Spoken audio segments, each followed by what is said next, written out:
ఇటువంటి చూపించేదని ప్రభు ప్రతి చర్య నేర్పించాడు. ముందుగా మన అమ్మలు నేర్చుకోవాలి, తల్లులు తండ్రుల కన్నా. అది మాట బాబా. అందుకే బాబాకి ఎక్కువగా అమ్మలంటే చాలా ఇష్టం. అమ్మలు ఏంటి, వాడు ఉదయం శుద్ధి మెత్తగా ఉంటుంది, తొందరగా ఆకట్టుకునే శక్తి ఉంటుంది, అర్థం చేసుకునే శక్తి ఉంటుంది, రెండూ ఉంటాయి. పెట్టగలరు, తిట్టగలరు, పోషించగలరు. కానీ 3 పాత్రలు ఉంటాయి కాబట్టి ప్రభు వాళ్ళని మంచి ద్వారా. జై కృష్ణ. ఇప్పుడు లెటర్లోకి వద్దాం. ఆ విధంగా బాబా కాశ్మీర్లో ఎండోమెంట్స్ డిపార్ట్మెంట్లో సూపర్వైజర్ చేస్తూ మనకి ఎన్నో లెటర్స్ రాశారు. కొన్ని లెటర్స్ లభ్యమైనవి. ఆ లభ్యమైన వాటిలో కొంతమంది తెలుగులో రాశారు, ఇంగ్లీష్లో రాశారు. ఫస్ట్ తెలుగులో రాశారు. తెలుగులో రాసిన మహాత్ములు ఈ వల్లి గారి నాన్నగారికి, మాధవరావు నాన్నగారు, కీర్తిశేషులు. ఆయన రిటైర్డ్ హెడ్ మాస్టర్గా చేసి రిటైర్ అయినా సరే బాబా లేఖలు మన కోసం ఆయనలో దూరి ప్రభు రాయించాడనమాట. కాబట్టి ఇది ప్రతి వాళ్ళు చదివి ఆనందించవలసిన విషయం. ఎందుకంటే మనకు సమస్యలు ఎన్నో ఉంటాయి. ఎన్ని సమస్యలు ఉన్నా ఏదో ఒక లెటర్ తీసుకోండి, మనస్ఫూర్తిగా ప్రభుని తలుచుకుని మాట్లాడి చూడండి, చక్కగా పరిష్కారం. ఏ సిద్ధాంతుల దగ్గరికి ఎక్కాలి, ఏ బ్రాహ్మణ దగ్గరికి ఎక్కాలి, మనస్ఫూర్తిగా దీని మీద కాన్సన్ట్రేషన్ చేసి ప్రభు ఎందు విశ్వాసం ఉంచితే దాంట్లోనే ఆన్సర్ దొరుకుతుంది. ఇది అటువంటి గ్రంథం అన్నమాట. వేదాల కన్నా అతీతమైంది. మీ అందరూ గీతా పారాయణ అందరూ చేస్తారు. మరి గీతా పారాయణ చేసినప్పుడు ఇది కూడా పారాయణ చేసుకోండి, అది వద్దంట్లా. దాంతోపాటు ఇది ఎంత ఏమవుతుంది, ఇది ఏదో ఒక మతం గ్రంథం కాదు, ఏమి కాదు. మానవుడిగా పుట్టినందుకు ప్రపంచంలో ఎలా బతకాలి, ఇంట్లో ఎలా సంసారం సర్దిద్దుకోవాలి, పిల్లల్ని ఎలా పెంచాలి, తల్లిదండ్రులను ఎలా రెస్పెక్ట్గా చూడాలి, అత్తమామల ఎడల ఎలా వినయ విధేయత కలిగి ఉండాలి, భార్య స్థానం ఏంటి, భర్త స్థానం ఏంటి, పెళ్ళైన అమ్మాయిని అత్తగారింటికి పంపిస్తే ఆ తల్లిదండ్రులు బాధపడితే వాళ్ళకి ఎటువంటి ఓదార్పు ఇచ్చాడో అన్ని ప్రతి దానికి ఉన్నాయన్నమాట. మనకి రకరకాల సమస్యలు ఉంటే ప్రతి దానికి దీంట్లో మనకి జవాబు దొరుకుతుంది. వాత్సల్య భక్తి ప్రబోధించారు. అంటే మన కుటుంబంలో సభ్యుడిగా చూసుకోమని బోధించారు. అంటే సభ్యుడిగా ఏంటి, తల్లిదండ్రిగాను. తల్లిదండ్రులు అంటే మనకు తెలియకనే గౌరవం పెరుగుతుంది, ఆధారం పెరుగుతుంది. అలాగే బిడ్డలు లేని వాళ్ళకి బిడ్డగా భావించమన్నారు. ఏమవుతుంది, ఫస్ట్ మన ఇంట్లో ఏ కార్యక్రమం చేసినా తల్లిదండ్రులు చెప్తాం, అత్తమామలు చెప్తాం. అలాగే బిడ్డలను కూడా ముందు వాళ్ళ కేర్ తీసుకుంటాం. తర్వాత ఆ విధంగా మన తెలియకుండా మన చేతి సత్కర్మలు చేయిస్తారు. మనం సత్కర్మం చేస్తే మన పుణ్యం వస్తుంది కదా, ఆ పుణ్యమే మన వెంట జంట వచ్చేది. కాబట్టి ఇవన్నీ ఎరిగే బాబా సులభ శైలిలో మనం తరించే ఉపాయం చెప్పారు అన్నమాట. అది మాట. అందువల్ల ఆయన సంబోధన ఎలా ఉంటుంది చూడండి. అసలు లెటర్లో ప్రియమైన బాబా అంటారు. అంటే అప్పుడు మీకు ఏమంటున్నాయి, అమ్మో నన్నే అన్నాడు తండ్రి, బాబా అంటే తండ్రి అంటే మీకు బాబా మీద ప్రేమ కలుగుతుంది. ముందు మీ హృదయంలో ఆయన యొక్క స్థానం రూపొందించుకుంటాం అన్నమాట. ఎవరికి రాస్తారు ఇది, శ్రీయుక్త మోహిని మోహన్ బాబాయానికి రాశారు. ఈయన ఎవరు, జమీందారు దగ్గర ఈయన దివాన్జీ అంటే ఇప్పుడు మినిస్టర్, సీఎం అంటాం చూడండి మన రాష్ట్రానికి, ఆ పోస్ట్ కటక్ దగ్గర. ఈయనకి ఎన్నో లెటర్స్ రాశారు, చాలా లెటర్స్ రాశారు. ఈయనకి ఆరోగ్యం బాగోపోతే కూడాను బాబా మందులు కూడా చెప్పారు. నీ ఆరోగ్యం బాగోపోతే పలానా మందు వేసుకోండి, సేమ్ బాదం పప్పులు తినండి, దాని యొక్క పాలు తాగండి, ఆరోగ్య సూత్రాలు కూడా చెప్పారు.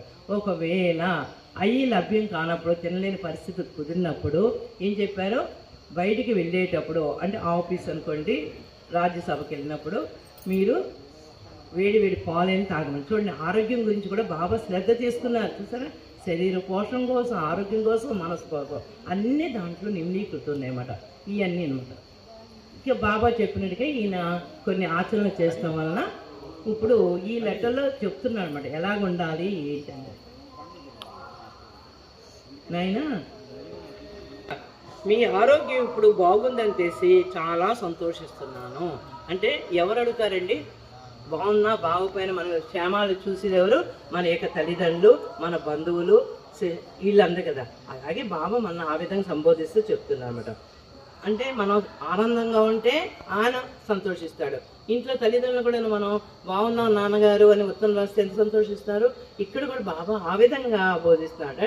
నీ యొక్క ఆనందాన్ని నేను పంచుకుంటున్నాను అని ఇక్కడ సెంటెన్స్ ద్వారా మనకి బోధిస్తున్నారు. అందుకే ఇప్పుడు మన సెల్ ఫోన్లో, ఇప్పుడు పూర్వకాలం అంటే లెటర్స్ ఉన్నాయి, రాసేవాడు ఇక్కడ క్షేమం అక్కడ క్షేమం మీరందరూ ఏదో రాసేవారు.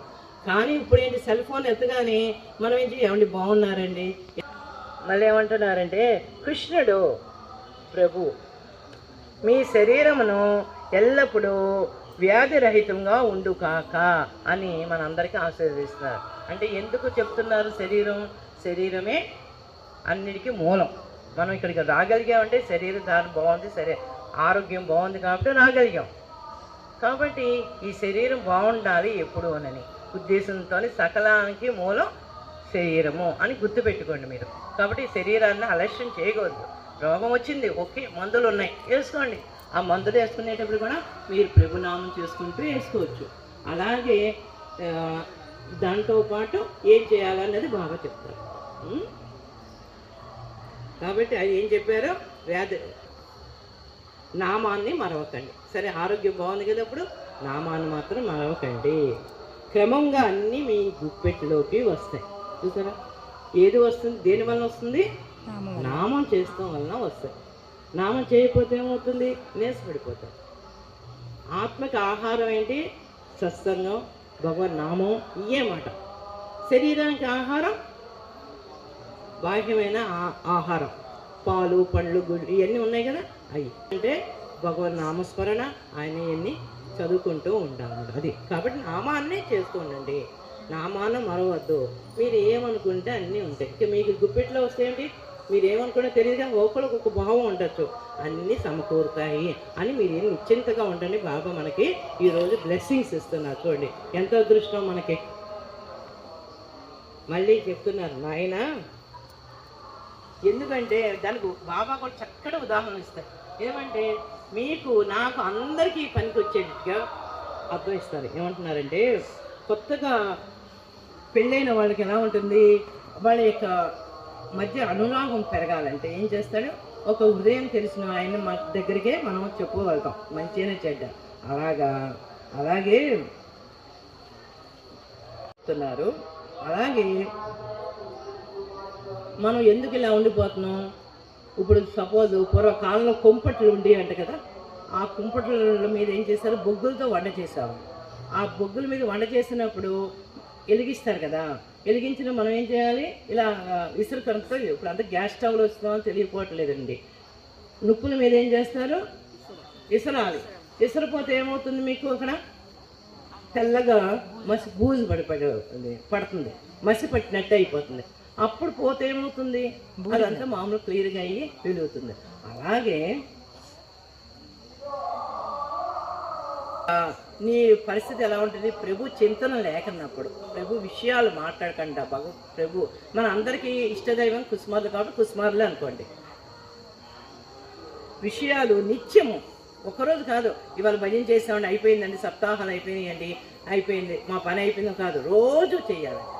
చర్చించుకోకుండా ఉంటే ఈ విధంగా అవుతుందని, నిప్పుల మీద మసిపెట్టినట్టుగా అయిపోతుంది అని. ఎంత చక్కగా ఉదాహరణ చూడండి, మనకి ఈజీగా అర్థమవుతుంది కదా, గుర్తుంటుంది కదా. ఆ విధంగా అదేవిధంగా బాబా అన్ని కూర్చుని విషయాలు నిత్యం చర్చించుకోకుండా ఉన్నామంటే మన మనసుల మీద మురికి పెరిగిపోతుంది. ఏ మురికి? ఈ మురికి అంటే అజ్ఞానం అని మురికి. ఏది తెలియాలో తెలీదు, ఏది నిత్యమో తెలియదు, ఏది సత్యమో తెలియదు, అయోమయ స్థితిలో ఉంటాం. అక్కలేని ఆలోచనలో పెట్టుకుని మనం నిరంతరం బాధపడుతూ ఉంటాం కదా. అది ఇవన్నీ ఎన్ని అజ్ఞాన కిందే ఉంటాయి, ఇవన్నీ మురికి కిందే ఉంటాయి. మరి ఆ మురికిని ఎలా తొలగించుకోవాలి? ప్రతిరోజు శ్రవణము, కీర్తనముతో అనే జలంతో తడుతుండాలి. ఇప్పుడు కీర్తనము, మీరందరూ పాటలు పాడుతున్నారు, ఇది శ్రవణం. ఇక్కడ అన్నయ్యలు అందరూ చెప్తూ ఉంటారు, పెద్ద వాళ్ళని చెప్పే పుస్తక పఠనం చేసుకోండి, పారాయణ చేసుకోండి, ఏదైనా పెద్దవాళ్ళు చెప్పిన గ్రంథ ఇవన్నీ సత్సంగాలండి, ఇవన్నీ చేస్తూ ఉంటే ఏమవుతుంది, ఈ మురికి. ఇంట్లో మురికిగా ఉంటే ఏం చేస్తారు, డెటాల్ వేసి ఏదో చేస్తారు క్లీనింగ్. అలాగే మనం హృదయాల్లోనూ మనసు మీద ఉన్న మురికిని తొలగించాలంటే శ్రవణము, కీర్తనము చేస్తూ ఉండాలి. ఎప్పుడు? రోజు. అది నియమం, బాబా యొక్క నియమాలు ఈ మాట. కాబట్టి ఇది గుర్తుపెట్టుకోండి. ఫలాతో నిండిన మనకు నిత్య ఆనందాన్ని ప్రదర్శిస్తుంది. పూలను చూడుస్తాను, బాబా ఎందుకు పూలని చెప్పాడు? పూలు ఎలా ఉంటుంది, సువాసన వెదజల్లుతుంది. నువ్వు ఎంత దూరంలో ఉన్నా ఆ స్మెల్కి మనకి తెలియకనే ఒక రకంగా ఆనంద స్థితి వస్తాం. అంతేనా? దేవుడి దగ్గరికి వెళ్తాము, పూలు పెడితే ఎంత కళ్ళకి ఆహ్లాదకరం వస్తుంది. ముందు కళ్ళకి ఆహ్లాదం ద్వారా చూపు ద్వారా అది ఏమవుతుంది, లోపలికి వెళ్తుంది. లోపలికి వెళ్ళి ఉదయం కూడా ఆనంద స్థితి వస్తుంది. అంటే పువ్వులతోనూ పళ్ళతో, అంటే నీ హృదయం, నీ జీవితం ఆ విధంగా ఉంటుందని అక్కడ బాబా యొక్క అర్థం అన్నమాట. మళ్ళీ ఈయన ఎవరు, దివాన్జీ కదా, కరెక్టే చెప్పారు, బాగానే ఉంది. మరి ఒక పెద్ద పోస్ట్లో ఉన్నవాళ్ళు గబుక్కున బయటికి వెళ్ళి చిన్న వాళ్ళలాగా వెళ్ళలేరు కదా. వాళ్ళు ఎంత ఇదైనా సరే ఆ హోదాకి గౌరవం ఇవ్వాలి. కాబట్టి చిన్న చిన్న సర్దాలు కూడా వాళ్ళు తీర్చుకోలేరు. కాబట్టి వాళ్ళకి ఏం చెప్తున్నాడు, నువ్వు ప్రస్తుతం మీ ప్రాపంచిక హోదా, నువ్వు దివాన్జీ పోస్ట్లో ఉన్నావు కాబట్టి ఈ సామాజిక స్థాయి మీరు అలాంటి వాళ్ళతో సహచర్యం. మరి ఇక్కడ ఏం చెప్పాడు, సహచర్యం చేయమన్నాడు, సత్సంగానికి వెళ్ళమన్నాడు, ఇవన్నీ చేయమన్నాడు. మరి మనం ఎలా వెళ్తాం, వెళ్ళలేము కదా. అందువల్ల ఆయన ఏం చెప్పాడు, అలాగని మామూలు కాదు, ఇక్కడ ఒక పెద్ద పోస్టులో ఉన్నవాళ్ళు ఉత్తమ స్థాయి స్థితిలో ఉంటారు. వాళ్ళు చిటిమడి పరిగెత్తుని వెళ్ళలేరు.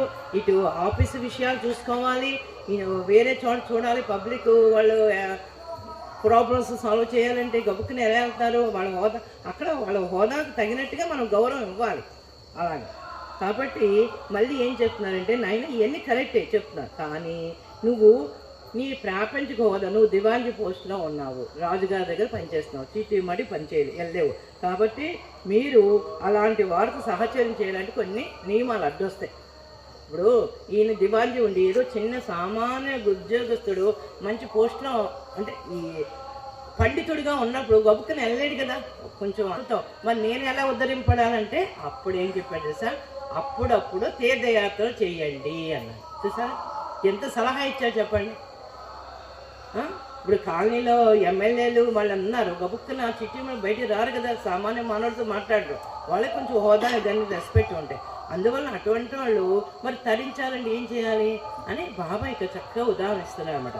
ఏమని, అప్పుడప్పుడు తీర్థయాత్రలకి వెళ్తున్నాడు. ఇప్పుడు ఆఫీసులో పనిచేసే వాళ్ళకి కూడా ఏం చేస్తాడు, సంవత్సరానికి ఒకసారి హోమ్ టౌను, తర్వాత ఎనీవేర్ ఇండియా అనే ఒక టూరు వెళ్తానికి పర్మిషన్ ఇస్తుంటారు. తీర్థయాత్రలకు వెళ్ళండి. అక్కడ ఏమంటే కట్టుబాట్లు ఉండవు కదా. ఇప్పుడు సోనాముకి వచ్చాం, మన హైదరాబాద్లో ఉండి, విజయవాడ ఉండి, ఎక్కడైనా ఉండి మనం మంచి మంచి హోదాలు పలుకుబడేవాడు. అక్కడ చీటీ మనం నడుచుకుంటూ వెళ్ళలేము కదా. అప్పుడు మన ఊళ్ళో వెళ్తే కార్లు వీళ్ళు అన్నీ ఉండాలి. కానీ ఇక్కడ నుంచి వేస్తే అందరూ సమానమే. ఇప్పుడు వచ్చినప్పుడు నువ్వెవరో నేనెవరో తెలియదు. ఇక్కడ వచ్చిన వాళ్ళందరూ బాబా బిడ్డగా ఉన్నాము, కానీ మన యొక్క హోదాను మర్చిపోతాం, అందరితో కలిసిమెలిసి ఉంటాం. తర్వాత ఇటువంటి తీర్థయాత్రలు ఉన్నప్పుడు భగవంతుని కన్నులారా తిలకిస్తూ ఉంటుంది. అదే హోదాలో ఉన్నప్పుడు ఏమవుతుంది, వాళ్ళు ప్రోటోకాల్ పెట్టి ఏం చేస్తారు, అయిపోగానే దర్శనం ఇచ్చేస్తే వెళ్ళిపోతారు. మనం ఎక్కువసేపు కూడా ఉంటాము, ఎందుకు, మన వెనకాల జనం ఉంటారు, వాళ్ళకి ఇబ్బంది ఉండకూడదని వెళ్ళిపోతారు. కాబట్టి మనం ఇవన్నీ మర్చిపోయి ఏమంటే అందరితో కలిసిమెలిసి ఉంటాం. ఆ కలిసిమెలిసి ఉన్నప్పుడు ఏమవుతుంది, మీ యొక్క భావాలు నాకు చెప్తారు, నా యొక్క భావాలు మీరు పంచిపెట్టుకున్నాం. ఒకరి భావాలు ఒకరికి చెప్పుకునేటప్పుడు ఏమవుతుంది, మనం తెలియకుండా ఒక ఆనంద స్థితి వస్తుంది. తీర్థయాత్రల్లో మహాత్ముల్ని దర్శనం చేసుకుంటే వాళ్ళని మన సంచిత కర్మలు కూడా కొంచెం నివారణ అవుతారు, కూడా అవకాశం కలుగుతుంది. తీర్థయాత్రలని మరి ఎంత ఆనందం పొందుతున్నారు, అది మరి అర్థమైంది కదా. దాంతో నువ్వేంటి, అందరితోనూ కలిసిమెలిసి ఉంటావు, ఏముండదు. ఒకవేళ నీకు సత్సంగం దొరకదు, నువ్వు రోజు సత్సంగం చేయమని చెప్పారు బాబా, దానికి కూడా మళ్ళీ ఉపాయం చెప్పాడు. ఒకవేళ సత్సంగం దొరకనప్పుడు ఏం చేయమన్నారు, సద్గ్రంథ పఠనం. మీకు తెలుసు కదా, భారతం భాగవతం ఇవన్నీ మీరందరూ చదువుతారు. మనకి ఇక్కడ ఏంటి, సద్గ్రంథ పఠనం అంటే బాబా యొక్క లేఖలు, స్మృతులు, బాబాతో స్వయంగా పాలు పంచుకుని సన్నిహితంగా తిరిగిన వాళ్ళ లెక్క లీలలు ఇవన్నీ ఉన్నాయి. అవి స్మృతులు. లేఖలు మనం ఎలా ఉండాలో సమాజంలో, ఏ విధంగా మన జీవితాన్ని ఉద్ధరించబడాలో అన్నది ఈ లేఖల ద్వారా ఇవన్నీ ఉన్నాయి. ఇవి కూడా సద్గ్రంథ పఠనమే కదా. వీటితో పాటు భక్తిమాల చదవమన్నాం. భక్తిమాల అంటే ఏంటి, మన కుస్మార దాంట్లో భక్తుల యొక్క చరిత్రలు, లీలలు ఇవన్నీ ఉన్నాయి కదా. ఎందుకు చదవమన్నారు మీరు అడగచ్చు. ఎందుకంటే వాళ్ళు ఏ విధంగా ప్రభువుకు దగ్గరై ఆచరణ మార్గంలో ఆచరించి చూపించి మనకు జీవితానికి వెలిగిస్తారో అనేది దాంట్లో నిక్షిప్తమై ఉంటుందన్నమాట. ఈ యొక్క జీవిత చరిత్ర చూస్తే మనకి ఎలా ఆచరించాలి, ఒక సాధకుడు సాధకురాలు ఏ విధంగా కుటుంబంలో, ఆవిడ కూడా ఉద్యోగం చేసింది, రిటైర్డ్ హెచ్ఎం చేసి కూడా ఎలాగ సమాజ సేవ చేసింది, నామస్మరణ చేసింది, భక్తులను కూడా ఉద్ధరించింది. ఆవిడ చేతితో ఏది ఇచ్చినా కూడా మనకి రోగ నివారణ అయ్యేది. అది నాకు అనుభవంలో కూడా ఉంది. అది అన్నీ ఉన్నాయి. అంటే భక్తుల దగ్గరికి వెళ్తాం వల్ల మనకి ఎన్ని లాభాలు ఉంటాయి. వాళ్ళు భగవంతుని ఎలా చేరికెళ్ళారు? నవద్వీపంలో నామం చేస్తుంటే వెళ్ళిపోయిందంటే ఎంత అదృష్టం చెప్పండి. ఆ అదృష్టం కోసమే ఎన్ని చేసేది, మనం చేసే సాధన అంతా మన జన్మ. అది తర్వాత కొన్ని కంఠస్థాలు చేయమన్నారు. ప్రార్థన గీతాలు ఉంటాయి కదా, అవి కంఠస్థం. మనం ఎలాగైతే వస్తువులు పెట్టుకుంటాము కంఠానికి, అలాగే ఇవన్నీ కూడాను ప్రార్థనలు గీతాలు ఉంటాయి, కొన్ని పద్యాలు ఇవన్నీ కూడా కంఠస్థం చేసుకోమని. ఇక్కడ మననం చేస్తూ ఉంటాం. అప్పుడు మనం ఎంత ఆనందం పొందుతాం. ఆనందం అంటే మనకు మనం తెచ్చుకోవాలి, ఎవరో ఇవ్వరండి మనకి. మన మనసుకి కష్టం వచ్చింది అనుకుంటే అది నీలోనే ఉంది. మళ్ళీ ఆనందం ఉందంటే నీలోనే ఉంది. రెండు నీలోనే ఉన్నాయా, బయట ఉన్నాయా అంటే నీ భావంలోనే రెండు ఉన్నాయి. అది మాట అక్కడ అర్థం. కాబట్టి ఇవి కూడా నియమాల కిందే వస్తాయి. బాబా మనకి చెప్పిన చక్కటి సలహాలు మాట. ఈ నియమాలు కానీ బాహ్య నియమాలు తక్కువ. ఎందుకంటే బాహ్య నియమాలకు అక్కర్లేదు, మనకు తెలుసు ఏ విధంగా శుభ్రంగా ఉండాలో, ఏ విధంగా చదువుకోవాలి అన్నీ మనకి చిన్నప్పటి నుంచి నేర్పినట్టుగా అవన్నీ మనం అవన్నీ చేసిన వచ్చిన తర్వాత బాబా తత్వంలోకి వచ్చాం. ఇప్పుడు నీకు ప్రత్యేకంగా కూర్చోబెట్టి ఏబీసీ నేర్పించక్కర్లేదు, ఎల్కేజీ కాబట్టి. బాబా చెప్పిన నియమ నిబంధనలు ఏంటి? నువ్వు శుద్ధి ఎలా అవ్వాలి, నీ మనసు ఎలా యాక్టివేట్ అవ్వాలి, పువ్వులా వికసించాలి, నలుగురికి ఎలా ఉపయోగపడాలనేది నేర్పించారన్నమాట. అది అసలు మనం తెలుసుకోవాల్సిన విషయం. నెక్స్ట్ ఇంకోటి ఏమన్నారంటే, బాబా నీకు మనసు బాగాలేదు. ఏమంటే నాకు మనసు బాగాలేదంట. సహజం, ప్రతి వాళ్ళకి మనసు అన్నది చంచలం. ఏమంటే మనం భౌతిక శరీరం, పంచభూతాలకు వచ్చే శరీరం అనుకున్న ఇక్కడ ఉన్నసేపు హ్యాపీగా ఉంటాం, ఆనంద స్థితిలో ఉంటాం. కానీ మనం ఎవరు ఇళ్ళకి వెళ్ళిపోయినప్పుడు అది దానికి కూడా ఉపాయం చెప్పారు. ఏం చెప్పారు? నిర్జన ప్రదేశంకి వెళ్ళమన్నారు. నిర్జన అంటే జనం లేని ప్లేస్, ఎవరు లేరు ప్లేస్లోకి వెళ్ళండి. వెళ్ళి ఏం చేయమన్నారు? కూర్చోమన్నారు. చూడండి, నువ్వు నడుచుకుంటే వెళ్తావు, నడుచుకుంటే అలసిపోతాం కదా, కూర్చోండి ఎక్కడ చాట. ఈ భగవన్ చింతన చేయమన్నారు. నీకు ఏ నామం ఇష్టమో ఆ నామదారిని, ఆయన రూపరేఖలు, ఆయన గుణగణాలు చింతిస్తూ ఆలోచిస్తూ ఉంటే ఏమవుతుంది, మనకి తెలియకుండానే వచ్చేస్తాయి. ఇప్పుడు బాబా ఏం చెప్పారు? నామం చేయమని చెప్పారు. నామాన్ని ఈ కంఠహారంగా చేసుకోమన్నారు. నామం కంఠహారం ఏంటంటే అంట 24 గంటలు స్మరణ. అంటే నువ్వు శ్వాస తీసుకుంటలేదండి, మీరు శ్వాస తీసుకుంటారా? ఊపిరి ఎలా వస్తుంది? శ్వాసే కదా. అలాగే నామాన్ని కుసుమ్ హార, కుసుమ్ హార, కుసుమ్ హార ఈ విధంగా చేసుకోండి. అప్పుడేమవుతాయి? లంగ్స్ శుద్ధి అవుతాయి, ముక్కులకు శుద్ధి అవుతాయి, బాహ్యంగా కూడా అన్నీ శుద్ధి అవుతాయి, ఆరోగ్యంగా ఉంటుంది. ఇటు భగవన్ నామస్మరణ జరుగుతుంది. నీకు అప్పుడు ఆలోచన ఎందుకు? మనం పూజ చేసేటప్పుడు ప్రాణాయామం ఎందుకు చేయిస్తారు? మనసు ఆ పూజ చేసే దాని మీదే నిలకడగా ఉండటానికి. మళ్ళీ ఇవన్నీ చేయమన్నారు. ఇక్కడ మెడిటేషన్ కూడా గురించి చెప్పారు కదా. నువ్వు ఒక్కదాన్ని వెళ్ళినప్పుడు ఏం చేయవు, ఒక్కదాన్ని ఉన్నప్పుడు ఎవరితో మాట్లాడు, శాంతంగా కూర్చో, కళ్ళు మూసుకుంటావు, ఆ ప్రభు చింతనలో ఉంటావు కదా. చింతన అంటే మీరు అనుకోవచ్చు ఏంటంటే చింతన అంటే దానికి చక్కగా విబ్రేషన్ అన్నయ్య గారు చెప్పేవారు అనమాట. ఏమని? చితి ఉంది. చితి దేనికి? మనం చచ్చిపోతే మనం కాల్స్తానికి ఉపయోగపడుతుంది చితి. చింత ఏమవుతుంది? బతుకున్న మనిషిని రోగిష్టపరం బెడ్ రీడర్ అవుతుంది. మనం తెలుస్తూనే ఉన్నాయి కదా. మనం ఆ చింత ఏం చేయాలి? ఏదో సమస్య ఉంటుంది, చింత ఉట్టినే ఉండదు. ఆ చింతను ఏం చేయాలి? ప్రభు మీద పెట్టుకోండి, కుస్మహరం మీద పెట్టుకోండి. అంటే అంటే అప్పుడేమవుతుంది? చింతన అవుతుంది. నాదన్నది ఏం లేదు, ప్రతిదీ నీ ఆలోచనలే నాయన అని ఆయన ఆలోచనతో ఇలా సోనాముకి వెళ్ళామండి, బాబా మాత్రం దర్శనం చేసుకోండి, మేము 1 అవర్ నామం చెప్పుకున్నామండి, ఇలా భక్తులతో కలిసామండి, ఈ సత్సంగాలకి ఇవన్నీ మనం చేసుకుంటే ఏమవుతుంది? అది ఒక మూల కూర్చోమని బాబా ఎక్కడ చెప్పాలి. కలియుగంలో అసలు 1 నిమిషం కూర్చున్నా ఎవరికి సమయం ఉండదు. కానీ ఏ పని చేస్తున్నా, ఏ సమయంలో ఏది చేయాలో చెప్పాను. నేను ఒక అమ్మ దగ్గరికి వెళ్ళా. ఆవిడ ఈ రోజుకి ఎంతో కొంత రాస్తుంటుంది.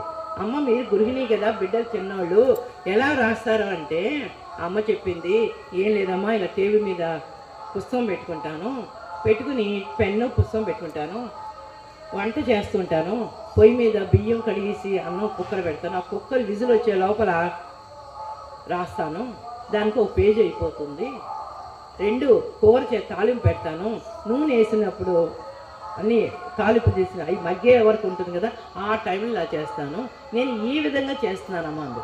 నిజంగా జోహాలు చెప్పండి. మనం అందుకే బాబా భక్తుల సాంగత్యం చేయమని చెప్తారు. ఎందుకంటే మనకి ఇవన్నీ సాధగా అంటే సంసారంలో ఉంటూ ఎలా తరించాలో అన్నది మనకి ఎంత ఈజీగా ఉంటుందండి. మామూలు వాళ్ళు ఏం చెప్తారు, మనకు తెలియక నుంచి కొన్ని జరుగుతూ ఉంటాయి. కానీ మనం ఆలోచన నేను ఇలా కేంద్రీకరిస్తుంటే నీ మనసు ఎందుకు చెడు భావాలకు వెళ్తుంది, మంచి భావాలకు వస్తుంది. అంతే కదా. నీ మనస్థితి స్థిరత్వంగా ఉంటుంది. దేనికి చరించిన తత్వం అలవాటు అవుతుంది. ప్రాక్టీస్ చేయాలి. ప్రాక్టీస్ చేయకుండా ఇది చెప్పారు నాకు రావట్లేదు, నువ్వు ప్రాక్టీస్ చేయాలి. చేస్తూ ఉంటేనే కదా మనం చిన్నప్పటి నుంచి ఎంత చేస్తుంటే పెద్ద అయిన తర్వాత సొంతంగా ఏ పనైనా చేయగలుగుతున్నాం. అలాగే ఇది కూడా అంతే. ప్రభుని ప్రభు నామాన్ని చేస్తూ ఉండాలి అని చెప్పిన మార్గాల్లో మనం పయనించే కృషి చేయాలన్నమాట. మనం కృషి చేస్తుంటే వెనక నుంచి అయినా మనకి శక్తిని ఇస్తాడనమాట. అది మాట అక్కడ అర్థం. సాధు సాంగత్యం చూడండి ఎంత గొప్పదో. సాధువులు అంటే మీకు అందరూ తెలుసు, మీరు అందరికీ కనబడుతూ ఉంటారు కదా సాధువులు. మరి వాళ్ళు ఏంటి గొప్పతనం ఎందుకు చెప్పాడు బాబా? వాళ్ళు ఇల్లు వాకిలి అందరిని వదిలేసి మనలాగా సంసారం ఉండదు కదా వాళ్ళకి, అన్నీ ప్రయత్నించి దేనికోసం బయటకు వస్తారు? మన శ్రేయస్సు కోసం, ప్రజల శ్రేయస్సు కోసం కాంక్షిస్తూ భగవంతుడి గురించి ప్రార్థన చేస్తాం. అర్థమైందండి? మీకు ఏదైనా సమస్య వచ్చింది, గుళ్ళో పూజ చేయించానంటే ఏమంటాడు పంతులు గారు, ఒక 1000 రూపాయలు కట్టండి, మీ పేరుని అర్చన చేస్తానండి, దానివల్ల తగ్గుతుందని శాంతి చెప్తాడు. మరి ఎందుకు అలా చెప్పారు? చేస్తారు మీకు అలా చేయించుకుంటేనే తగ్గుతుంది ఒక మూఢ విశ్వాసం. మనకి అది తప్పుగా చేయొచ్చు. అక్కడ కూడా పంతులు గారు ఏం చెప్తారు అది అబ్జర్వ్ చేయండి. ఆ అర్చన జరిగే వరకును మీరు భగవత్ చింతనలో ఉండాలని చెప్తారు. అవునా? మరి అక్కడ బాబా చెప్పినట్టుగా నామం చేస్తున్నాయి కదా. అదే మీరు ఇంట్లోనే అది డబ్బిచ్చి చేయించుకున్నట్టు ఓకే మనం ఇంట్లో కూడా ఆ విధంగా ఎందుకు చేయలేకపోతున్నాం? కాబట్టి మనకు మనం విశ్వాసం రావాలంటే ముందు బాబా చెప్పిన ఈ మార్గాలన్నీ మైండ్లో పెట్టుకుని మననం చేసుకుంటుండాలి. ఇప్పుడు విన్నారు, వెళ్ళిన తర్వాత మననం చేసుకోవాలి. చేసుకొని దాన్ని ఆలోచన రూపం ఎలా చేయాలో ఆలోచించాలి. అప్పుడు ఎటువంటి వాళ్ళైనా వృద్ధి పొందుతారు. పూర్వకాలం భక్తులు ఏం చేసేవారండి, ప్రతిదీ నా చిన్నప్పుడు తెలుసు, నాకు ఒంట్లో బాగోపోతే బాధపడిపోతుంటే మా మదర్ వాళ్ళు ఇలా బాబా భక్తులు వచ్చారన్నమాట. వచ్చి మీ ఇంట్లో ఏకాహం పెడతామని, ఆ రోజుల్లో అర్ధాయకాలు ఉండేవి కావంట. ఏకాహం పొద్దు నుంచి రాత్రి వరకు ఏకాహం పెట్టి అలా చేశారు. దానివల్ల నేను రక్షింపబడ్డారంట. మరి చూడండి, మరి ప్రభు మరి ఇవన్నీ మీకు నిదర్శనాలే కదా. ఈ గొప్ప గురించి చెప్పట్లా, ప్రభు యొక్క గొప్పతనం ఇది. మా అమ్మ నాన్న వాళ్ళు చేసిన ఫలితాలు. మా అమ్మ పేరు శ్రీదేవమ్మ, నాన్నగారి పేరు నరసింహరావు గారు. వాళ్ళ వల్లనే నేను బాబా, మేము పుట్టక ముందే బాబా తత్వంలో ఉన్నవాళ్ళమే అమ్మ నాన్న వాళ్ళు. కాబట్టి వాళ్ళ బీజం మాలో ఉండటం వల్ల మా వృద్ధి పొందింది. మా అమ్మ వాళ్ళు ఎవరు మూలం, బీజం ఉంటేనే కదా ఇంత పెద్ద చెట్టు వచ్చింది. ఆ చెట్టుకి ఎన్ని వచ్చినాయి? శాఖోపశాఖ. అలాగే ఆవిడ సంతానాలు ఇప్పుడు శాఖోపశాఖలు విస్తరించి ఎంతోమందికి మార్గదర్శనం. నేను అందుకే ఎప్పుడు మా తల్లిదండ్రులు గుర్తు చేసుకుంటా. నేను ఈరోజు గుర్తున్నామంటే ఈ స్థితిలో నలుగురికి పెట్టే కెపాసిటీ ఇచ్చాడు భగవంతుడు. నలుగురికి ఇచ్చాడంటే మా అమ్మ నాన్న చేసిన తపోబలము, వాళ్ళు చేసిన పూజలు పునస్కారాలు, ఈ మంచితనం వల్లే మాకు ఇది అబ్బిందని ఎప్పుడు బాబాతో పాటు మా అమ్మ నాన్న కూడా ఎప్పుడు నేను తలుచుకుంటూ ఉంటాను అనమాట. అంటే లోటుపాట్లు ప్రతి వాళ్ళు ఉంటాయి, అవి మనకు అనవసరం. అది కాసేపు ఉండే మళ్ళీ మామూలు అయిపోతాం. కాబట్టి ఇవన్నీ పట్టేవి. నీ తల్లిదండ్రులు నీకెంత గొప్ప, హస్బెండ్ తరఫున తల్లిదండ్రులు కూడా వాళ్ళకి ఎంతే ఉంటుంది కదా. ఈ భావన రావటానికి మనకి పెద్దలు కుటుంబ వ్యవస్థ పెట్టారు. అందరి మీద ప్రేమ అనురాగాలు పెంచుకుంటానికి ప్రేమతత్వం. దానికి బాబా ఏంటంటే విశ్వమాత అవ్వాలంటాడు. విశ్వమాత విశ్వజన్య అవ్వాలంటే నీకు పుడితే ఒకటే బిడ్డ, వాడికి అన్న బిడ్డ. నీతో పాటు ప్రతి వాళ్ళు నా బిడ్డలే, నా వాళ్ళు అనుకున్నప్పుడు ప్రేమ వస్తుంది కదండి. అవునా చెప్పి ఇప్పుడు ప్రసాదం చేస్తారు, ప్రసాదం ఒక్కడే తింటారు ఆరోగించి, మన అందరికీ పెడుతున్నారు. ఎందుకు? అందరూ బాగుండాలని. హృదయం బాగుంటే భగవత్ చింతనలో ఎక్కువ కాలం గడటానికి, మన జీవితాన్ని సార్థం చేసుకుంటానికి కూడా వీలవుతుంది. సాధు సత్వగుణం ప్రధానం అనమాట వాళ్ళందరూ. వాళ్ళని చూసి వాళ్ళు అన్నీ వదిలిస్తే మనం పెట్టకపోతే ఎవరు పెడతారన్న. ఎందుకు? మన కోసం వాళ్ళు ప్రే చేస్తారు భగవంతు ప్రే. ఈరోజు భారతదేశం ఈ మాత్రమైనా ఉందంటే హిమాలయస్లో ఎంతమంది తపల నిధులు ఉన్నారు చెప్పండి. యోగులు, యోగ పొంగులు, మహాత్ములు, ఆడవాళ్ళు కూడా మహాత్ములు ఎంతోమంది ఉన్నారు. ఎంతోమంది మన టీవీల్లో వాటిలో చూపిస్తాం మన అదృష్టం అన్న. మరి ఇవన్నీ చూసుకోవాలంటే చూడండి, వీళ్ళందరూ అదే మాట. కాబట్టి నువ్వు పోస్ట్లో మళ్ళీ ఇక్కడ చెప్తున్నాడు ఇవన్నీ మామూలు చేయమన్నా. నువ్వు జమీందారు హోదాలో ఉన్నావు కదా, దివాన్జీ కదా, మరి వీళ్ళ దగ్గర డైరెక్ట్గా వెళ్తే బాగోదు కదా. దానికి కూడాను ఎవ్వరు లేనప్పుడు స్వామీజీ దగ్గరికి వెళ్తారు. స్వామి దగ్గర అందరూ శిష్యులందరూ ఉన్నప్పుడు మనం వెళ్ళలేము కదా. అప్పుడేమన్నాడు, వాళ్ళ దగ్గర అపాయింట్మెంట్ చేస్తాం. దివాన్జీ వచ్చారంటే ఏం చేస్తాడు, మీరు అందరూ నుండి కాసేపు తర్వాత మాట స్పెషల్ ఇంటర్వ్యూ ఇస్తారు కదా, అలాగైనా చెల్లండి. ఎక్కువ సాధువులు ఎక్కడ ఉంటారు, దూర ప్రాంతంలో ఉంటారు, నిర్జల ప్రదేశంలో. అప్పుడు నీ వెనకాల ఎవరు ఉండరు కదా, నీ సమస్య ఏది ఉన్నా సాధువులతో చెప్పుకుంటే మనకు తీస్తారు కదా. అది కూడా ఉన్న ఒక పాయింట్ అన్నమాట. అందరూ నిర్జల ప్రదేశంలో వెళ్ళమంటారు. ఎవరు లేకుండా ఏకాంతంగా వెళ్ళమంటారు. ఏకాంతంగా వెళ్తే ఏమవుతుంది, నీకు నీ మనోభావాలు ఆ స్వామిజీ చెప్పుకుంటావు, ఆ స్వామితో పాటు నువ్వు ఆచరిస్తానికి వీలవుతుంది. కానీ మనం ఎవరు చెప్పుకోవాలి, మన పుష్పంలో చెప్పుకోవాలి. మనకి ఎక్కడికి వెళ్ళకల మన ఇంట్లో ఉన్న ప్రభుకి నీ మనసులో మాట ఆయనకి నివేదించుకోండి. అలాగా చెప్పేస్తే మనకి ఏ సమయంలో ఏ టైంలో ఏది అవసరమో ఆయనే సమకూర్చేవాడు మన తండ్రి. అది గుర్తించాలి. చెప్తున్నాను తప్పేం లేదు. ఇప్పుడు మీరందరూ తల్లిలే కదా, బిడ్డలు తల్లిలే.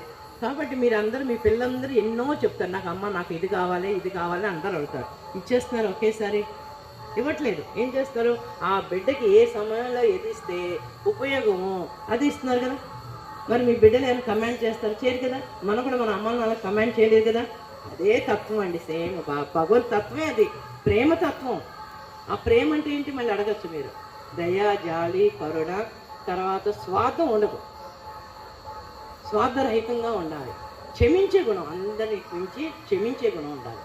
క్షమించే గుణం, ఈ గుణాలు ఇవన్నీ దైవీ గుణాలు ఎవరి దగ్గర ఉంటాయో వాళ్ళు ప్రేమ ఉంటుందన్నమాట. ఒక్క ప్రేమకు అరుగురాలు రాధమ్మ, రాధా తల్లి. ఎలా ఉండాలని మనం నేర్పిస్తాను కృష్ణుడు రాధమ్మ ద్వారా మనం చూపించాడు. మనమందరూ ప్రేమ ప్రేమ అన్నది కాదు, ఆకర్షణ, అభిమానం, ఇష్టం, అంతే. ఒకళ్ళ మీద ఒకళ్ళ అభిమానం, అనురాగం, ప్రేమ, అంతేకాని నిజమైన ప్రేమ అంటే రాధాకృష్ణుడు. రాధమ్మని చూసి నేర్చుకోవాలి. కానీ మనకు అంత అన్నది కాబట్టి ఇలా అంటారు అన్నమాట. అసలు యాక్చువల్ కదా అదే మనదంతా మోహం అన్నమాట. మీకు ఇష్టమే, మీరంటే నాకు ఇష్టం ఉన్నప్పుడు మీ మీద నాకు ప్రేమ అంటాం. నిజమైన ప్రేమ కాదు. ప్రేమ అంటే ఏంటి, స్వార్థరహితంగా ఉండాలి, క్షమించే గుణం ఉండాలి. క్షమించే గుణం ఎవరుతుందండి, మీకు నాకు ఇష్టం ఉన్నప్పుడు నేను ఎన్నన్నా మీకు ఊరుకుంటాను, నేను అంటే ఇష్టం లేనప్పుడు వెనక నుంచి తిడతారు. వాళ్ళకి నిజమైన ప్రేమ, ప్రేమ అంటే అటువంటివి ఉండవు. కాబట్టి ప్రేమ అంటే అదే అని నా యొక్క భావం, అది కరెక్ట్గా కాదు నాకు తెలుసు. కాబట్టి ఈ విధంగా నువ్వు చేస్తూ వలన, ఈ విధంగా చేస్తూ ఉంటే ఏముంది, నీవు రాజ్య పరిపాలన కూడా చక్కగా చేయగలుగుతావు. అంతే కదండి, నీకు నిత్య ఆనందం కలుగుతుంది. రోజు ఆనందమే. ఇందా చెప్పాడు కదా, కొత్తగా పెళ్ళైన వాళ్ళకి ఎలా నిత్య నూతనంగా ఎలా ఉంటుందో, ఇక్కడ హరినామం చేస్తూ ఉంటే అంట రోజు రోజుకి నీకు ఆనందం పెరుగుతుందండి. చూడండి మరి ఇది ఎవరు చెప్తారు చెప్పండి మనకి. కాబట్టి ప్రభు లేఖ మీరు తప్పకుండా చదవండి. మళ్ళీ డబ్బు ఎలా ఖర్చు పెట్టాలి, ఎవరికి ఖర్చు పెట్టాలి కూడా బాబా చెప్పాడు. ఏమని, నువ్వు ఎవరికైనా విందు ఇస్తున్నావు, రాజ్య పరిపాలనలో ఉన్నావు, విందులు వినోదాలు ఇచ్చిన రకరకాల బోర్డు అంత డబ్బులు ఖర్చు పెడతావు. వాళ్ళు ఏం చేస్తారు, ఏదో కొంత తింటారు, అయిపోయింది. ఇది ఏంటి, పేరు కోసం చేస్తాం. అదే డబ్బు వేరే పేదవాళ్ళకి సాంబార్ అన్నం, పెరుగన్నం పెడితే ఎంత ఆనందం పొందుతారు. కాబట్టి డబ్బును కూడా ఏ విధంగా ఖర్చు చేయాలి, ఏ మనుషులకి ఎలా పెడితే ఆనందం పడుతుంది. పేదవాళ్ళకి అన్నం లేని వాళ్ళకి అన్నం పెడతాం వల్ల ఏమవుతుంది, వాళ్ళ యొక్క దీవెన మనకి పుణ్యమే. మన వెంట వచ్చేది ఏంటంటే 4 ధర్మం, అధర్మం, పాపం, పుణ్యం. నెక్స్ట్ నామధనం. నామధనంతోనే మన శరీరం పొందాం, మానవ జన్మ రావటం కారణం. అందుకే బాబా నిత్యం నామం నామం అని చెప్తాం కారణం. మీరు ఏదైనా వస్తువు కొనుక్కోవాలని డబ్బు కావాలా, ఆ డబ్బు ఎక్కడి నుంచి వస్తుందండి, ఎక్కడైనా పని చేస్తేనే. ఇక్కడ మనకేంటి, మళ్ళీ మానవ జన్మ. ఇప్పుడు ఏదో పుణ్య కార్యక్రమం చేసుకుంటాం వలన తల్లి యొక్క మానవ సంచిత కర్మల వల్ల మనకి మానవ జన్మ లభించింది. ఆ మానవ జన్మని రాబోయే జన్మలో కూడా మానవ జన్మ లభించాలంటే మనం ఈ సత్కారాలు చేయాలి. అలాగే నీ స్వధర్మం మర్చిపోకూడదు. స్వధర్మం అంటే మన కుటుంబం. నీ పేరుంది, నీ పేరు లలిత అనుకోండి, లేకపోతే పాత్రకి ఏముంది, దాన్ని నియమ నిబంధనలు ఉంటాయి కదా, అవన్నీ చేసుకుంటూ ఇంటికి సంబంధించిన విషయాలు చేసుకోవాలి, పిల్లల్ని చదివించాలి, హస్బెండ్కి చేయాలి, భార్య, అత్తగారు, మామగారు, ఇంట్లో కుటుంబ అన్నీ చేస్తూ ఈ భోగభాగ్యాలు మీపోయి ప్రభు చింతన వదిలేస్తాను. అది కర్తవ్యం. ప్రభు నామస్మరణ చేసుకోవాలి. అంటే ఆయన దయ వల్ల కదా నేను ఈరోజు ఈ స్థితిలో ఉన్నాను, అని ఎప్పుడు గుర్తు పెట్టుకోవాలి. ఇదంతా నీ దయనైనా నీదే అని ప్రతి పనిలో ఆయనకి గుర్తు తెచ్చుకోవాలి. ఇందా చెప్పాను కదా అమ్మ ఎలా చేయాలి, ఆ విధంగా మనం తలుచుకుంటే ఏమవుతుంది, ఆనందం వస్తుంది కదా, అది కర్తవ్యం. మరి నీ యొక్క గమ్యం ఏంటి, లక్ష్యం ఏంటి, ఆయన పాదాలు. ఆయన పాదాలంటే అమ్మ కదిలి పాదాలు పట్టించుకుంటాం. పాదాలు అంటే ఏంటి, బాబా మాతాజీ బోధించిన మార్గాలు, చెప్పిన ఉపదేశాలు ఉన్నాయి కదండి, వాళ్ళని ఆచరించి మనం చూపించిన అవి మనం ఆచరణలో పెట్టుకుంటానికి వాళ్ళని ఆశ్రయించాలి. కూడదు, కర్తవ్యం మర్చిపోకూడదు, తర్వాత లక్ష్యం మర్చిపోకూడదు. నీ ఇంకోటి గమ్యస్థానం ఏంటి, అన్నిటి మించి వీటిని ఎలా జయించాలి, నామం. ఈ నామే అన్నిటికీ ఆధారం. అది ఎప్పుడు మనకి ఇప్పుడు నుంచుండడానికి ఏది ఆధారం, భూమి, కాళ్ళు ఆధారం. అలాగే మనం నిలబడటానికి, ఒక స్థితిలో ఉండటానికి ఇవన్నీ కూడా నామమే ఆధారం. అన్నిటికీ అదేను, నామస్మరణ, నామం అది అది ఎలా చేయండి, కాసేపు నామం చేయండి, జపం చేసుకోండి, కళ్ళు మూసి ధ్యానం చేసుకోండి, పాటలు పాడుకోవచ్చు, ఆయన రాసుకోవచ్చు, ఆయన గ్రంథాలు చదవచ్చు, ఇవన్నీ కూడా భగవత్ చింతనలోనే వస్తాయి. కాబట్టి అప్పుడు మీకు టైమే సరిపోదు, బోరు కొట్టదు. అందరూ చాలామంది అంటారు బోరు కొడుతుందండి, ఒక లైఫ్ అండి బోర్ అని. ఎందుకు, వాళ్ళకి తెలియక పాపం, మనం నమ్మకూడదు. ఎందుకంటే వాళ్ళకి ఎలాగెళ్ళాలో తెలియదు. మన తండ్రి ఏం చేస్తే మన అదృష్టవంతులు. అందుకే మన తండ్రి ఇటువంటి పెద్దవాళ్ళు మనకు పరిచయం చేస్తాం వలన, మన తల్లిదండ్రులు చేసే పుణ్యం వలన, ఇటువంటి మార్గదర్శనం ఉండటం వలన, లేఖల్లోని విశేషాలు మనకు చక్కగా సులభ శైలిలో చెప్తూ వలన, బాబా మాధవరావు నాన్నగారు హృదయంలో దూరి ఆయన ఇంగ్లీష్లో నుంచి తెలుగులోకి రాయిస్తాం వలన మన ఆంధ్రదేశంలో జనులు, తెలుగు ప్రజలు ఎంతో ఆనందం పొందుతున్నారు. ఈరోజు చాలామంది 300 మంది లేఖలు చదువుతానికి ప్రయత్నం చేస్తున్నారు.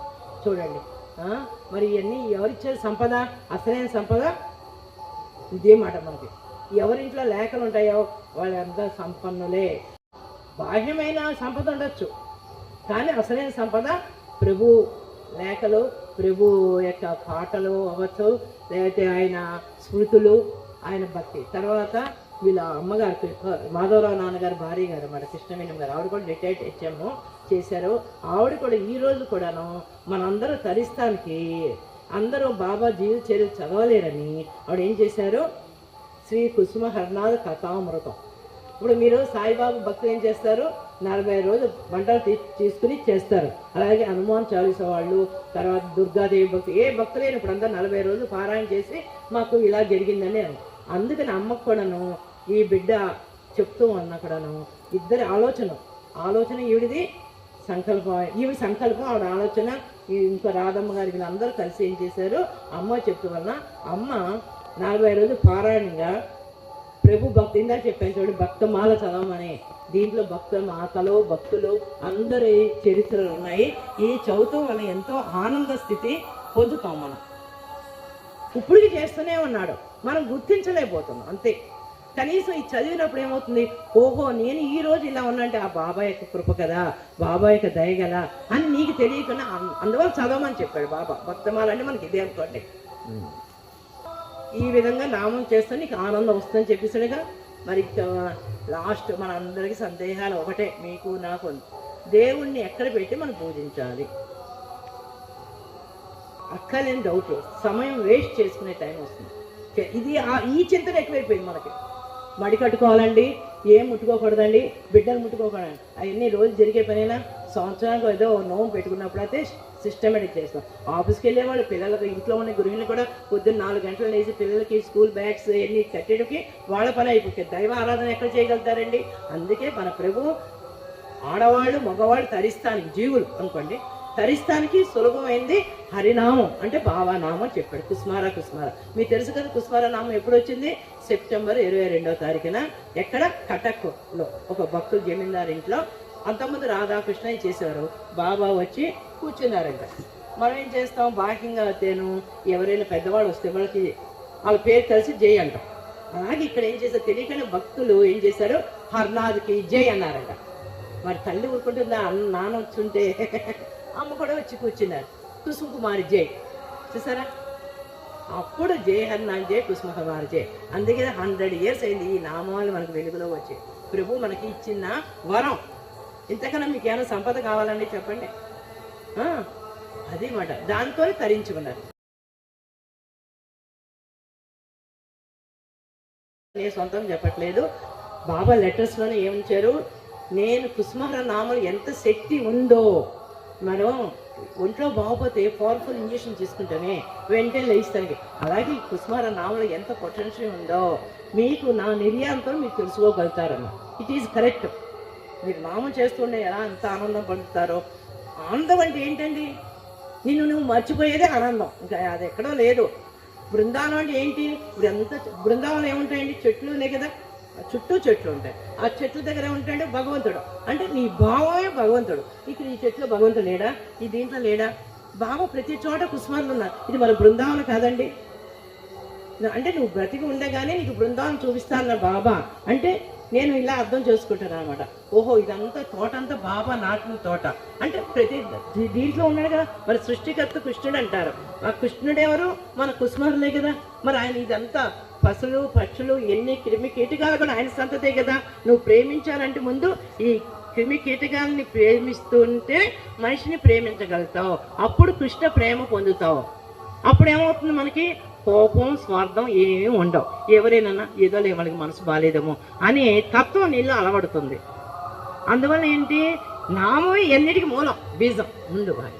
ఇదే ఔషధం అనుకో, నామమే నీకు ఆ విధంగా. కాబట్టి మనకేమన్నాను ఇందాక, నేను బాగానే చెప్పారండి. ఇప్పుడు నేను పూజ చేయాలి. మరి ఈయన జమీందారే అవ్వచ్చు, కానీ పూజా విధానం తెలీదు, ఎలా ఆరాధించాలి అని. ఏం చెప్పాడు? నాకు ఒక సందేహం ఉంది నా బాబా అని అంటాడు. ఈయన తండ్రి అన్నప్పుడు ఆయన కొడుకు అవుతాడు కదా. అంటే అక్కడ తండ్రి కొడుకులు కూడా ఎలా ఉన్నారు? ఫ్రెండ్స్ సర్కిల్గా ఉన్నారు. అర్థం చేసుకోండి. మనం ఏమంటాం? నేను తండ్రిని, నువ్వు నీ చెప్పే మాట నేను ఇదే. మరి ఇక్కడ ఏంటంటే బాబా అది కూడా అక్కడ అర్థం చేసుకోవాలి. అక్కడ అంటే మరి నేను ఏ దిక్కును పెట్టుకుని ప్రభువుని ఆరాధించాలన్నాడు. దానికి మంచి సలహా ఇచ్చి చాలా నచ్చింది నాకు. అదే ఏ ప్లేస్లో నువ్వు ఏ సమయంలో ఎటు కూర్చుంటావో ఆ విధంగా ప్రభు ఉండేట్టుగా పెట్టుకోమన్నాడు. మనం ఒకసారి ఇటు నుంచున్నా, ఇందాకే చూసా, అక్కడ కూర్చున్నా, ఇక్కడ కూర్చున్నా, మళ్ళీ ఇక్కడ కూర్చున్నా, మళ్ళీ ఇలా తిరుగుతున్నా, మరి ఎక్కడ లేరా? కాబట్టి ఇటువంటి సందేహాలు వద్దు. ఇటువంటి సందేహం అనేది ఏమైపోతుంది? సమయం వృధా అవుతుంది. అన్నిటికన్నా విలువైంది ఏంటండి? వజ్రం కదా, కాదు కాలం. మళ్ళీ వస్తుందా? రాదు కదా. అది మాట వజ్రమైన మళ్ళీ దొరుకుతుంది, కొన్ని సమయం రాదు. కాబట్టి అది గుర్తించుకోవాలి. కాబట్టి ఇటువంటి సమయాల్లో ఇటువంటి సందేహాలతోని జీవితం వ్యర్థం చేసుకోకనైనా ఏ సమయంలో ఏ దిక్కును ఉంటే ఆ దిక్కును అన్ని దిక్కులు ఆయనైనప్పటికి ఎందుకు. అందుకంటే దిగంబర అని దత్తాత్రేయం చదువు అంటే ఏంటి? అన్ని దిక్కులు నువ్వే ఉండవని. శూన్యం, అంతా శూన్యం. కానీ నువ్వు భావంలో ఇక్కడ నా ప్రభువు ఉన్నాడు, ఈ చెట్టు ఉందని, ఈ చెట్టులో బాబా ఉన్నారు, రాధాకృష్ణ ఈ చెట్టు ఎక్కి ఆడుకున్నారు కదా అనిపిస్తుంది కదా. అంటే లేనిదే కాబట్టి అన్ని దిక్కులు నేనే. అందుకే పూర్వకాలంలో హాల్స్లో ఏం చేసేవారు? 4 మూలలు పెట్టేవారు. మీ ఇంట్లో బిడ్డకి పెట్టే ముందు చంటి బిడ్డకి ముందు పెడతారు, ఇంట్లో పెద్దవాళ్ళకి ముందు పెడతారు, తర్వాత కదా మనం తింటాం. అంటే అప్పుడు ఏమవుతుంది? మనకు స్వార్థరహితంగా ఉంటాం. ముందు వాళ్ళకి పెట్టే ఆలోచన వస్తాం, గౌరవ భావం, ప్రేమ, అవన్నీ వస్తాయి మేడం. అందుకు ఈ విధంగా చిట్కాలు నియమాలు చెప్తూ మనం ధరిస్తానికి బాబా చెప్పాడు. కాబట్టి అన్నీ చెప్పి ఆఖరికి ఏమన్నా ఏదో పిచ్చివాళ్ళకి చెప్పారు బాబా. పిచ్చి అనుకుంటా. ఏం పిచ్చి? మనం పిచ్చివాళ్ళని మనల్ని ఉద్ధరిస్తానికి ఆయన ఠాకూర్ అని కాశ్మీర్లో బిరుదిస్తే ఆయన నాకెందుకు ఠాకూర్ అంటే మహాత్ముడు, రాజాధికారం, బిరుదు ఉన్నాయి. కానీ నాకు అటువంటి బిరుదులు వద్దు, నేను పిచ్చివాడిని అని తనకు తానే ఆపాదించుకున్నాను. మనం ఏంటి? అబ్బో కిరీటం వచ్చేసిందని. అంటే మనం ఒకరు పొగిడినా పొంగిపోకూడదు, తిట్టినా కుంగిపోకుండా ఉండే స్థితికి బాబా ఆ విధంగా ఆపారు. కాబట్టి పిచ్చివాళ్ళలాగా ఏదో చెప్పాను, మీకు ఇష్టం అయితే ఆచరించండి, చూడండి, లేదంటే వదిలేసాడు. పిచ్చివాడిని ఏం చేస్తారు? వీడి మాట వింటాం, లేకపోతే ఆచరించేవాళ్ళు ఆచరిస్తారు, లేదనుకో తిట్టుకోరు కదా. అప్పుడు ఏమవుతుంది? పిచ్చివాడికి ఈ రాళ్ళు పడినా మెల్లో దండ వేసినా వాడికి ఏమీ స్పృహ ఉండదు. కుంగిపోవద్దు, రెండు వద్దు. ప్రభువునే ఆధారం చేసుకోండి. ప్రభు నామాన్ని బోధించిన వాళ్ళని మర్చిపోకూడదు. ఆయన చూపిన మార్గాల్ని ఆచరిస్తాను ప్రయత్నం. అందువల్ల మనం ఏం చేయాలి? ప్రభువుని ఎల్లప్పుడూ నీ నామస్మరణ చేసేట్టుగా, నీ దయ మా మీద ఎప్పుడు ఉండగా మమ్మల్ని అనుగ్రహించండి. మేము తెలుసో తెలియక తప్పులు చేసినచో మమ్మల్ని నీ బిడ్డలుగా భావించి క్షమించండి. ఎల్లప్పుడూ నీ మీద భక్తి ఉద్దేటట్టుగా మమ్మల్ని ఆశీర్వదించాలని మనం కోరుకోవాలి. జై కుస్మారా.